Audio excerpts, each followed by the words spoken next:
दोस्तों, मुझे 5 दिन के बाद अपने घर आना पड़ा किसी कारणवश, और मेरी स्विमिंग बीच में ही अब छूट गई है। और लेकिन जो है ऐसा नहीं है कि मैं उसे अब सीखूंगी नहीं। अब देखते हैं कब मौका मिलता है फिर जाऊंगी। लेकिन घर पर आते ही पहला सवाल मेरे भाइयों का यही था कि क्या तुम्हें स्विमिंग सीखने आ गया। मैंने बोला अभी नहीं, अभी 4-5 दिन में कितना सीख लेंगे। तो उनका पहला जवाब यही था कि तुम्हें कभी नहीं आएगा सीखने, तुम सीख चुकी, कभी आएगा ही नहीं। और ऐसा नहीं है कि ये ऐसे वर्ड मुझे पहली बार बोले गए हैं। मेरे हर काम में मैं जहाँ जहाँ भी नाकाम होती हूँ, सबसे पहला शब्द यही होता है, तुमसे नहीं हो पाएगा। मेरे खेती के लेकर भी यही होता है। जब भी मैं अनसक्सेस होती हूँ, उसमें कुछ काम नहीं कर पाती हूँ, फसल बर्बाद हो जाता है, सीधा यही कह दिया जाता है, तुमसे नहीं हो पाएगा। इसलिए मैं बस यही बताना चाहती हूँ कि मुझे मोटिवेट करने के लिए मुझे स्वयं से ही मोटिवेट होना है। अगर हम ये उम्मीद करके चले कि आपका घर में पल पल कोई मोटिवेट करेगा आपको ऊंचा आने के लिए, तो वो एक बाहरी मोटिवेशन होगा। आपको अगर कुछ करना है लाइफ में, तो अपने भीतर स्वयं मोटिवेट लाइए, और बाकी जो लोग क्या कर रहे हैं उसको इग्नोर करिए। ये जो है लड़कियों को घर से बाहर निकलने के लिए, कुछ काम करने के लिए प्रेरित करने की जो इच्छा रहती है लड़कियों की, हाँ हमको कोई मोटिवेट नहीं कर रहा है, तो ये इच्छा अपने मन से निकाल लीजिए। क्योंकि आपको जो है मोटिवेट करना तो दूर, डीमोटिवेट करने के लिए अक्सर सब लोग पड़े रहेंगे। आप घर से निकलेंगे कुछ कमाने के लिए, पहले ही आपसे बोल दिया जाएगा कि मिनिमम जो है 5,000 रुपये होना चाहिए, 10,000 रुपये होना चाहिए, इससे नीचे का नहीं होना चाहिए, नहीं तो लोग क्या कहेंगे। या फिर आप निकलेंगी तो आपको पहले ही रोक दिया जाएगा कि हाँ आप घर से बाहर निकले ही नहीं, बस ये सोचकर कि हाँ हम कहाँ से जो है पैसे कमाएंगे। तो दोस्तों, आप अपना मोटिवेट स्वयं बनिए, और बाकी मेरी स्विमिंग की देखते हैं कब आगे उसका कार्य शुरू होता है। और घर पर आते ही मैं सबसे पहले गई अपने धान के खेत में देखने के लिए कि उसका क्या हाल चाल है। क्योंकि मैं तो 5 दिन वहाँ पर थी, लेकिन अपने भाइयों को बोल कर गई थी कि उसमें जो है एक एक दिन का गैपिंग देकर पानी डालते रहना। और आए हैं, देखे हैं, तो वो धान की पत्तियाँ पीली पड़ने लगी हैं, और ये पीली जो है अधिक पानी डालने की वजह से हुई है। और वही जो है हम देखे हैं अपने चाचा के खेत को भी, मेरा धान का बीज और उनका एक साथ डाला गया था, एक दिन का बस आगे पीछे था। उनका भी मैंने देखा, उनका तो बहुत ज़्यादा पीला पड़ गया था पूरा। तो पूछे हैं कि हाँ ये क्या किए हो, मतलब कैसे हुआ। तो बोले कि हाँ पीला पड़ गया है, मैंने इसको दवा डाल दिया। तो यहाँ पर भी मैं बस यही बोलना चाहूँगी कि सब लोग एकदम अंधाधुन होकर के कुछ भी उसको जानने की जिज्ञासा नहीं है कि हाँ ये ऐसा हुआ क्यों। बस ये बीमारी हुआ, ये दवा दे दो। बीमारी का जो है कारण, लक्षण कैसे ये सब हुआ, ये कोई जानने की चेष्टा नहीं करता है। उसका बस थोड़ा सा रोकथाम था कि उसको पानी देना बंद कर दो, वो अपने आप सुधर जाएगा। लेकिन नहीं, इसका पत्ती पीला पड़ गया, अरे ज़्यादा पानी हो गया, उसका नीचे से जड़ गल रहा है, तो पत्ती क्या होगा, पीला ही पड़ेगा ना। अभी पीला पड़ रहा है, कुछ दिन के बाद सूख जाएगा, गल जाएगा। लेकिन हमारे दिमाग में सिर्फ एक डॉक्टर घुसे हुए हैं कि कोई भी बीमारी हो रहा है स्वयं से कोई जांच पड़ताल ना करो, कोई इलाज ना करो, घर का कोई सारा सिस्टम जो है हमको घर से मिल सकता है। बस उसको एक थोड़ा सा काम करना था कि पानी देना रोक देना था। लेकिन नहीं, डॉक्टर साहब तो है ही, दवा दे दिए, दवा डाल दिए। अब देखते हैं, हम तो नहीं कुछ करने वाले हैं, बस पानी रोकेंगे, फिर देखते हैं कुछ दिन के बाद क्या होता है मेरे धान का। दोस्तों, मैं आप लोग से बस अपनी तरफ से यही कहना चाहूँगी, जिस तरह से हमारे माँ बाप हमारा बहुत ज़्यादा ख्याल कर रहे हैं, उसी तरह से हमें अपने आगे आने वाली पीढ़ी के लिए भी ख्याल करना चाहिए। ज़रूरी नहीं है कि हम जो है शारीरिक संबंध बनाए, एक बच्चा पैदा करें तभी माँ बाप कहलाएंगे। जो इस दुनिया में आया नहीं है, मैं तो खुद को मान चुकी हूँ कि मैं उसकी माँ हूँ, तो उसके लिए मैं तो काम कर रही हूँ। अविवाहित रहना भी एक माँ का मेरे लिए तो है, क्योंकि हम जिसे आने ही नहीं दे रहे हैं इस दुनिया में, आएगा तो क्या करेगा? जो मेरे साथ हुआ है, जो आपके साथ हुआ है, जो आपके माँ बाप के साथ हुआ है, जो आपके दादा परदादा के साथ, यही होगा ना बस। मरना तो एक दिन सबको है। हर कोई जो है बुढ़ौती का लालच दे रहा है। हाँ, बुढ़ौती में क्या होगा, बुढ़ौती में कैसे रहोगी, आज जवान हो तो कर रही हो। तो शादी के बाद क्या हो जाता है? शादी के बाद तो आप तुरंत बूढ़ा हो जाते हैं। एक लड़की के साथ कितना दुर्गत होता है उसका तो कोई अंदाजा नहीं है। आप देख लीजिए, बुढ़ापे में हर औरत जो है, कहीं कोई कमर दर्द से परेशान है तो कहीं घुटना दर्द से परेशान है। तो कितनी औरतें हैं जो बाहर बुढ़ापे तक काम कर पा रही हैं। उनको तो जो है, उनका बस बेटा बड़ा हुआ नहीं कि घर में एक पतोह चाहिए ताकि वो आराम कर सके। मतलब कि इतना सड़ा हुआ जिंदगी हो जाता है शादी के बाद। आपको फिर भी लगता है कि हाँ, शादी बहुत अच्छी चीज़ है। एक आदमी जो है मरते दम तक बस कपार में टेंशन लिया रहता है कि हम बाप बने हुए हैं, मेरी जिम्मेदारी है एक बच्चे के प्रति। आपका शादी हुआ नहीं कि आप बाप बन जाते हैं, बूढ़े होने तक जो है एक बाप की जिम्मेदारी लेते रहते हैं। आपके माँ बाप खुद होंगे, आप देख लीजिए आपको किस तरह से जो है शादी करने के लिए समाज का, इधर का उधर का क्या क्या बात बोल रहे हैं, आप स्वयं समझिए। और ये समझिए कि आप शादी करने के बाद तुरंत जो है बच्चा पैदा करेंगे तो फिर आप भी बाप बन जाएंगे। हम लोग को यही कहा जाता है ना कि हाँ, जब तुम माँ बाप बनोगी तब तुम्हें पता चलेगा कि हाँ, माँ बनना क्या होता है, बाप बनना क्या होता है। अगर माँ बनना इतना ही कठिन है, आप लोगों ने झेल लिया है, तो फिर अच्छी बात है ना कि हम उस स्टेज से ना गुजरे। क्योंकि माँ बनना बहुत कठिन काम है, तो हम कुछ और करके देखें। बाप का टेंशन अलग शेरो शायरी चलता है कि बाप का दर्द कोई क्या समझेगा, वो अपना प्यार दिखाता नहीं है तो वो अंदर से लेकिन करता है। तो ठीक है, करिए ना, कौन आपको कह रहा है। लेकिन इस तरह से अपने प्यार को जो है इमोशनली ब्लैकमेल मत करिए किसी को। आप भी अपने जो है इस बंधन से मुक्त होकर के थोड़ा एंजॉय करिए। बच्चे से लेकर बूढ़े हो जा रहे हैं इंसान, तब तक जो है बस डंडा लेकर पीछे पड़े हुए हैं। चलो शादी करो, चलो जो है बच्चे पैदा करो, चलो पोता का शादी करो, तो बस पोता को पोता हो जाए, उसका चेहरा देख ले। अभी भी यही सब काम चल ही रहा है।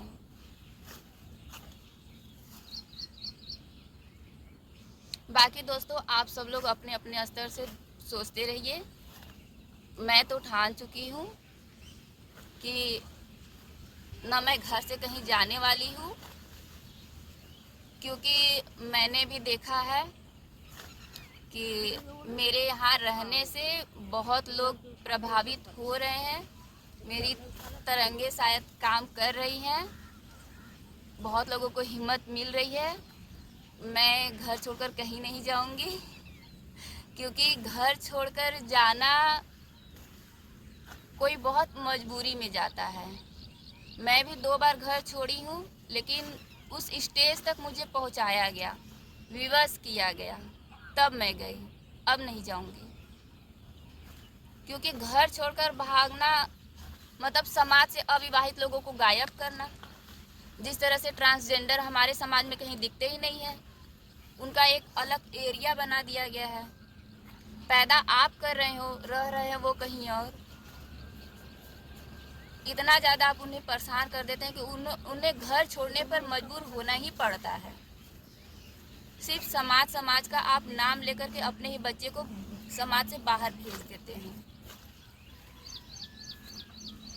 और मैं अकेली अविवाहित लड़की, यदि आपको हम रास नहीं आ रहे हैं तब भी हम नहीं जाएंगे, कुछ भी हो जाए। जाएंगे, सारे रिश्तेदारों से मिलेंगे, हम उनसे भी छुप छुप के नहीं रहेंगे कि शादी नहीं किए हैं तो हम रिश्तेदारी में न जाएं, यहाँ इनसे न बात करें, उनसे न बात करें। क्यों न बात करें? हम जैसे हैं वैसे हैं, सबसे बात करेंगे, खुलकर बात करेंगे। हम गलत नहीं है, सही है। आज यदि कोई विवाह नहीं कर रहा है तो ये सबसे बड़ा खुशी का बात है, और यदि आज कोई एक बच्चा भी पैदा कर रहा है तो सबसे बड़ा दुख का बात है। क्योंकि आप खुद एक बच्चे थे, इतना झेल करके जो है शादी विवाह किए हैं। शादी के बाद जो आपको जो है मार बहुत आनंद और खुशी मिलता है। वो जो है अपने माँ बाप को देखकर पता लगा लीजिए कि कितना आनंद और खुशी मिल रहा है। जिसके घर में माँ बाप खुश हैं तो ठीक है, जाइए आप भी शादी विवाह करिए, देखिए कहाँ ना खुश रहते हैं। इस बार की गर्मी कितनी भयंकर थी ये हम सब ने देखा है। इस बार कितना ज़्यादा जो है घर से बाहर निकलने पर किस तरह से आँच लग रहा था। मैं तो 5 दिन छुट्टियों में गई थी अपने रिश्तेदार के यहाँ, वहाँ मैं शहर में गई थी। सुबह सुबह हम जा रहे हैं वहाँ पर और जो है एकदम दीवार से जैसे लग रहा है कि आँच लग रहा है, इस तरह का तो माहौल था। और शाम को भी जो है एकदम शाम होने तक जो है पता ही नहीं चल रहा था कि हाँ मौसम कब ठंडा हो रहा है। रात हो शाम हो एकदम अजीब सा उमस बना ही रह रहा था। और फिर उसके बाद ए कूलर चल रहा है, कूलर का कोई मतलब ही नहीं बन रहा है। और इस तरह से गर्मी इस बार तो सबको झेला दी, लेकिन जल्द ही जो है अच्छी खबर ज़रूर मिलेगी। मानसून आएगा ही, बारिश होगा। और इस बार तो सुने हैं बहुत झमाझम बारिश होने वाली है। लेकिन जो है इसके लिए हम क्या तैयारी कर रहे हैं, पर्यावरण के लेकर कोई जो है किस तरह से सचेत है, कहीं कोई इसकी चर्चा करता ही नहीं है। बस बहुत ज़्यादा गर्मी है, इसका जिम्मेदार अगर गलती से कोई पूछ ही दिया तो एसी को नाम दे दिया जाएगा कि एसी है। अरे सरकार इस बार इतना जो है पेड़ कटवाई है, इतना सड़क बनवा रही है, फूल पेड़ काट काट करके सड़क बनवा रही है और बीच में बस थोड़ा सा जगह पौधे लगाने के लिए छोड़ रही है, और वो भी बस इतना ही ऊंचा, क्योंकि नीचे से तो पूरा जो है वो कंक्रीट बिछाया हुआ है और बीच में शो पीस वाला पौधा लगवा दे रहे हैं। उससे कितना प्रकृति का रक्षा हो जाएगा। एक तो आप बड़े बड़े पेड़ काट रहे हैं, लेकिन सरकार की भी ज़रूरत है कि आप इतना ज़्यादा जनसंख्या बढ़ाए हैं, आप लोगों का डिमांड इतना बढ़ रहा है, सामान को एक जगह से दूसरी जगह पहुंचाना है, तो उसके लिए तो वो सड़क बनाएगा ही बनाएगा। लेकिन हम अपने स्तर से कितना काम कर रहे हैं इसका कोई कोई भी नहीं जिम्मेदारी लेगा कि हाँ हम जो है प्रकृति को बचाने के लिए क्या कर रहे हैं। बहुत सारे प्रकृति प्रेमी हैं, वो कहेंगे कि हाँ हमने जो है पौधे लगाए हैं, हम पौधे लगाए हैं, उसकी दिन रात सेवा करते हैं, उसको पानी डालते हैं।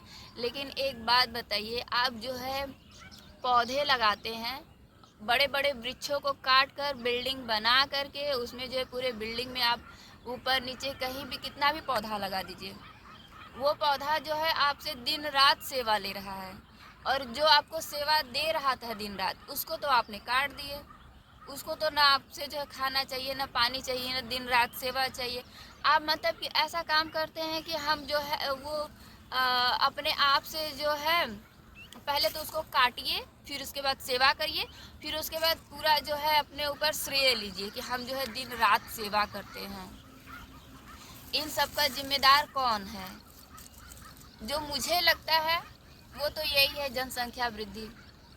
आप जो है दिन रात जो है आपको लगेगा कि हम एक बच्चा पैदा कर रहे हैं, एक बच्चा पैदा नहीं कर रहे हैं, एक पूरी की पूरी जो है लाखों करोड़ों अरबों जो है कार्बन को जो है बुलावा दे रहे हैं। क्योंकि आप सब देख रहे हैं कि इस समय ज़रूरत हो या ना हो हर एक व्यक्ति अमीर बनना चाहता है, और अमीर बनने का सपना ही और जो विकास का परिभाषा है पूरी तरह से प्रकृति को नष्ट और ध्वस्त करने पर ही बना है। आप जितना सादा जीवन जिएंगे, आपको थोड़ा सा भी जो अमीर होगा, जो थोड़े जिसके थोड़े घर बार होंगे, वो आपको चिढ़ाने में लगा रहेगा कि हाँ जाओ जंगल में जाके रहो, जाओ बिन कपड़े का रहो, मत खाओ कुछ भी, कैसे रहोगी, जाओ करके दिखाओ। तो अपना मनोबल आप कैसे तोड़ते हैं ये आप जानिए, हमको तो इन सब बातों का कोई फ़र्क नहीं पड़ता है। हाँ पहले पड़ता था, लेकिन इतना ज़्यादा सुन चुके कि अब इन सब का फ़र्क नहीं पड़ता है। आपको कितना फ़र्क पड़ता है, अब उसको स्ट्रांग बनाना शुरू कर दीजिए। क्योंकि जिस तरह से हमारे माँ बाप हमारी परवाह करते हैं, हमारी सुरक्षा के लिए हमें पेड़ काट के घर बनाते हैं, मकान देते हैं, खाना पीना देते हैं, उसी तरह से हम भी जो है अपने आने वाली पीढ़ी के लिए सोच सकते हैं कि आज जब इतनी जो है गर्मी उमस है तो हम एक बच्चे को जन्म देने के बाद उस, क्योंकि हर कोई जो है बच्चा जन्म दे रहा है, उसके पीछे उतना ही खर्चा है। जब आज हम इस चीज़ को नहीं झेल पा रहे हैं तो आप स्वयं अपनी आँखों से नज़रों से देखिए कि इतनी बड़ी आबादी को जो है इस धरती पर कहाँ से टिकाया जाएगा। और तो और सबके डिमांड में भी कोई कमी नहीं आने वाला है। आप एक घर बनाते हैं किस लिए? एक लड़की या औरत को रहने के लिए नहीं, उसके कबाड़ को रहने के लिए। आप शादी करके एक औरत को लाते हैं, ठीक है, सिर्फ औरत लाइए, आपके घर में इतना जगह नहीं रहता है कि उस औरत को सुला सके। उसके साथ पूरा तमाशा करके बाकायदा सिंगारदानी आता है, कुर्सी आता है, मेज आता है, जो सब कहाँ से आ रहा है? लकड़ियों से आ रहा है। लकड़ी कहाँ से है? पेड़ को काट के ही बन रहा है। फिर उसके बाद आपको फ्रिज चाहिए, कूलर चाहिए, एसी चाहिए, वॉशिंग मशीन चाहिए, मिक्सी चाहिए, ग्राइंडर चाहिए। अब इस समय तो धीरे धीरे और बढ़ता जा रहा है डिमांड। वो सब कहाँ से आ रहा है? वो सब भी तो धरती को खोद कर ही आ रहा है। और फिर उसके बाद जो सामान वो पैक करके आ रहा है, जो बड़े बड़े कार्टून आ रहे हैं, वो कहाँ से आ रहे हैं? वो भी तो पेड़ों को पहले काट कर फिर उसके बाद उसको चेंज करके उसका कागज बनाया जा रहा है, फिर कार्टून बनाया जा रहा है। तो हर जगह तो हम प्रकृति को नाश ही कर रहे हैं। अगर कोई दो प्रेमी प्रेमिका विवाह कर लेते हैं तो उसमें माँ बाप का इज्जत चला जाता है। इज्जत कैसे चला जाता है? क्योंकि उन्होंने प्रकृति की रक्षा कर ली, क्योंकि एक भी कबाड़ वो लेकर नहीं आते हैं अपने साथ। आपको दिखावा करना है कि हाँ हम कितना प्रकृति को नाश कर रहे हैं, इसमें आपकी बहुत इज्जत है। गहनों से लदा हुआ देखना है कि हाँ आपकी बहू कैसी लग रही है। गहना कहाँ से आ रहा है? वो धरती माँ से नहीं आ रही है। माँ बाप जो है सोना का जो है हार बनवाना है, चांदी का पायल बनवाना है, इन्हीं समय परेशान है। कहेंगे कि हाँ बिटिया को बड़ा करना बहुत मुश्किल काम है। बिटिया को जो है आप अपने से जो है इतना सब बना रहे हैं।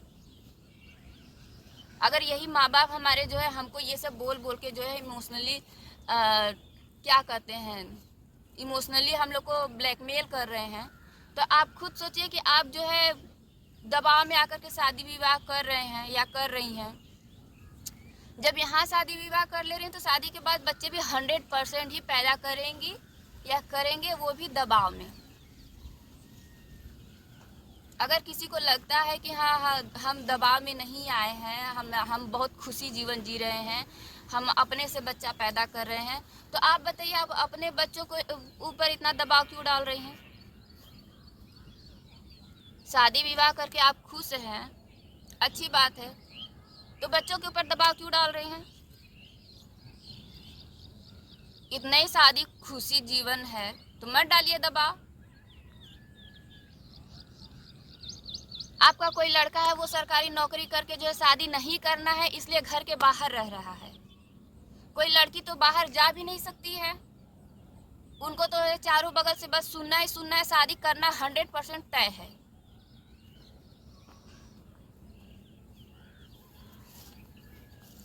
एक लड़का घर के बाहर रह रहा है, नौकरी कर रहा है, वो सिर्फ इसलिए तबाह है कि हाँ घर पे जाएंगे तो शादी के लिए दबाव डाला जाएगा। घर के बाहर है, नौकरी कर रहा है, उसका यही शिकायत है कि मेरा सारा सैलरी जो है किराया देने में जा रहा है, घर पर जा नहीं सकते, मजबूरी है। जाएंगे तो रिश्तेदारों का, घर पे सबका बस यही दबाव रहेगा कि हाँ शादी कर लो। आप बच्चे पैदा कर रहे हैं शादी करने के लिए। हम तो शादी में गए थे, वहां पर एक मेरी रिश्तेदार ने हमसे बोल दिया कि आप शादी कर लीजिए। हम क्या क्यों कर ले? तो उनका कहना था जो हम किए हैं वो करने के लिए शादी कर लो। हमने साफ कर दिया कि जो आपने किया है वो हमको नहीं करना, इसलिए हम शादी नहीं करेंगे।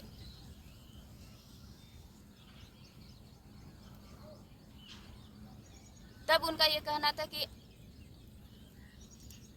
मेरे बात से सहमत हुई और बोली कि हाँ आप थोड़ा पहले आई होती तो हम लोग भी शादी नहीं करते।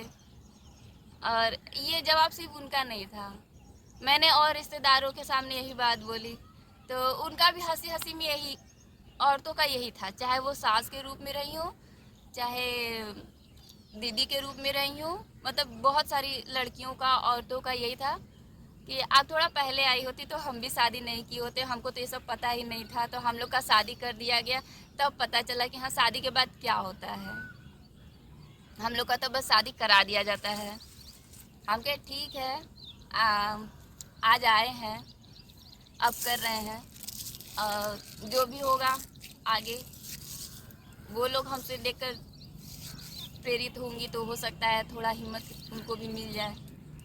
क्योंकि ये तो देखिए है भाई, तरंगे इस दुनिया में काम कर रही हैं। अगर मैं भी इसी तरह से बस देख करके शादी कर लूँ कि हाँ आपके छोटे भाइयों ने विवाह कर लिया, आपके सारे दोस्तों ने विवाह कर लिया, आपके जो सबसे खास प्रेमी प्रेमिका थे उन्होंने विवाह कर लिया। प्रेमी प्रेमिकाओं को तो खास तौर से टॉर्चर किया जाता है। अगर दो में से एक का विवाह हो जाता है जल्दी, खास तौर से लड़कियों का होता है, उनके माँ बाप की इज्जत बहुत पहले जाती है। वो उनका शादी करने के बाद अब बहुत जल्दी जो है बच्चे पैदा करने के लिए दबाव डालते हैं। और एक लड़की का शादी हुआ नहीं, बच्चे पैदा हुए नहीं, कि जो उसका प्रेमी रहता है उसके माँ बाप उसके सर पे चढ़ जाते हैं कि देखो तुम यहाँ उसके लिए उदास बैठे हो, वो ज़िंदगी में कितना आगे बढ़ गई, क्या कर रही है, बच्चे पैदा कर लिए, कितना खुश है। बच्चे पैदा करना कभी खुशी की निशानी नहीं होती है। वो मानसिक दबाव से बच्चे पैदा कर रही है या अपने स्वेच्छा से पैदा कर रही है, इसका आप बाहर से कैसे आकलन लगा सकते हैं। आप बचपन का एक एक चीज़ नहीं भूलते हैं, मेरा बचपन ऐसे गया, इस जवानी में ऐसे गया। तो आपको क्या लगता है कि जो है आप किसी के साथ जो है संबंध बनाए रहेंगे प्रेम पूर्वक और जो है उसको भुला देंगे। और हर किसी को तो कैमरे के आगे जो है खुश दिखना ही है, क्योंकि आप देख ही सकते हैं एक छोटा बच्चा भी रहता है, जब तक स्माइल प्लीज़ नहीं बोलता है तब तक वो फ़ोटो नहीं क्लिक करता है। इतना तो छोटा बच्चा पैदा हो रहा है उसके दिमाग में भी यही बैठा दिया जा रहा है, स्माइल प्लीज़। तो घर के बाहर औरतें निकल रही हैं तो वो स्माइल प्लीज़ क्यों नहीं करेंगी, अपने बच्चे का खुशी का इजहार क्यों नहीं करेंगी। हुआ रहता है, अब तो वो उनकी मजबूरी बन गई रहती है और उनकी मजबूरी किसी और को दिखाया जाता है कि देखो वो कितना खुश है। अगर इतने ही प्रेमी प्रेमिकाओं को कुर्बानी देने का बहुत शौक रहता है ना, तो पूरी ज़िंदगी अविवाहित रह के दिखाइए, इसे कुर्बानी बोलेंगे। एक शरीर को छोड़कर दूसरा शरीर पकड़ लेते हैं, इसको कुर्बानी नहीं बोलते हैं। आजकल कुर्बानियों का सारा मतलब ही जो है उल्टा सीधा कर दिया गया है। कोई गलत काम आप कर रहे हैं उसको प्रेम का नाम दे दीजिए। हाँ भाई, अब ये बहुत अच्छी बात हो गई है।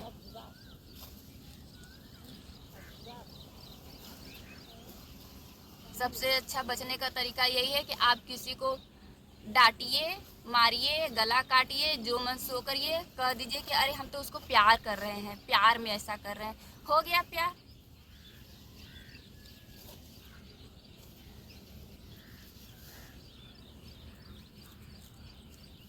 बाय।